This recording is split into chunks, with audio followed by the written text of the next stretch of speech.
केंद्रीय वित्त मंत्री निर्मला सीतारमण ने वित्त वर्ष 2023 और 24 का आम बजट आज संसद में पेश किया है। तो हम जानेंगे कि आज की बजट में खास क्या है। नमस्कार, प्रेस जागरण में आपका स्वागत है। मैं हूं स्वाति और मेरे साथ मौजूद है राजनीतिक विश्लेषक सिमरनजीत सिंह।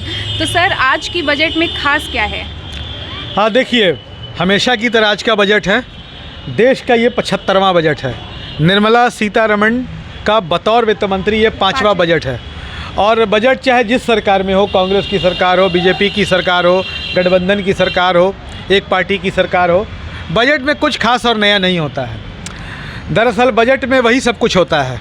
बजट को लेकर जिसकी सरकार है उसके प्रवक्ता आएंगे टीवी पर और कहेंगे बजट तो ऐतिहासिक रहा, ऐसा बजट तो कभी पेश ही नहीं हुआ। और विपक्ष आएगा, बजट को विफल करार देगा। न्यूज़ चैनलों का हाल भी वही हो गया है। सारे न्यूज़ चैनल एक एक लाइन को पकड़ के बैठ गए होंगे, लेकिन चूंकि गोदी मीडिया का दौर चल रहा है, सबको मोदी जी को खुश करना है, तो सारी मीडिया बताएगी कि 75 साल में ऐसा बजट कभी पेश नहीं हुआ था, ऐसा इतिहास रच डाला नरेंद्र मोदी की सरकार ने, पूरी दुनिया में ऐसा बजट नहीं होगा। मतलब इस तरीके से चाटुकारिता की सारी सीमाएं लांघी जाएंगी। अब आते हैं बजट पर। दरअसल कभी बजट बहुत इंटरेस्टिंग हुआ करता था। एक दौर था जब कांग्रेस की सरकार थी तो बजट बड़ा इंटरेस्टिंग हुआ करता था। लोग बजट को सुनते थे, देखते थे। रेल बजट भी अलग से हुआ करता था पहले, तो लोग देखते थे कि रेल बजट में सरकार क्या ऐलान करने जा रही है, हमारे शहर में के स्टेशन पर कौन सी ट्रेन रुकने जा रही है, हमारे रेलवे स्टेशन को कौन सा लाभ होने जा रहा है, कौन सी नई सुविधाएँ दी जा रही हैं। लेकिन अब ऐसा नहीं होता। अब बजट उबाऊ हो गया है। हालांकि बजट पहले भी उबाऊ होता था, क्योंकि बजट में आंकड़े पेश किए जाते थे और आंकड़ों को कोई सुनना नहीं चाहता।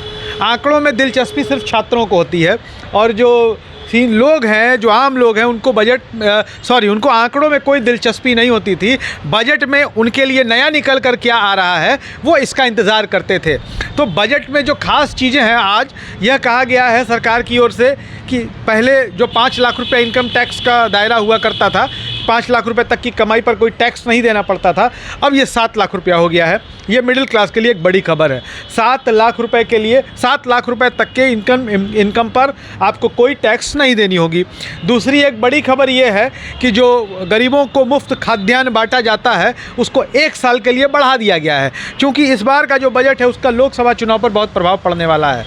अगले साल लोकसभा के चुनाव होने वाले हैं और जिस तरीके से लगातार सर्वेज आ रहे हैं, देश भर में मोदी सरकार की लोकप्रियता है उसमें थोड़ी गिरावट देखने को मिल रही है। तो ऐसे में सरकार जो लोक लुभावन योजनाएं हैं, कभी हमारे प्रधानमंत्री जो खुद नरेंद्र मोदी जी हैं वो फ्री की स्कीम पर रेवड़ी बताया करते थे और इसका विरोध करते थे, लेकिन हालांकि आज खुद ही फ्री जो आटा की चावल की जो स्कीम है उसको 1 साल के लिए बढ़ा दिया गया है। और आपको एक बड़ी दिलचस्प बात बताते हैं, नया टैक्स स्लैब और 1 साल के लिए जो अनाज है, ये बड़ी और ख़ास बात है इस बजट की।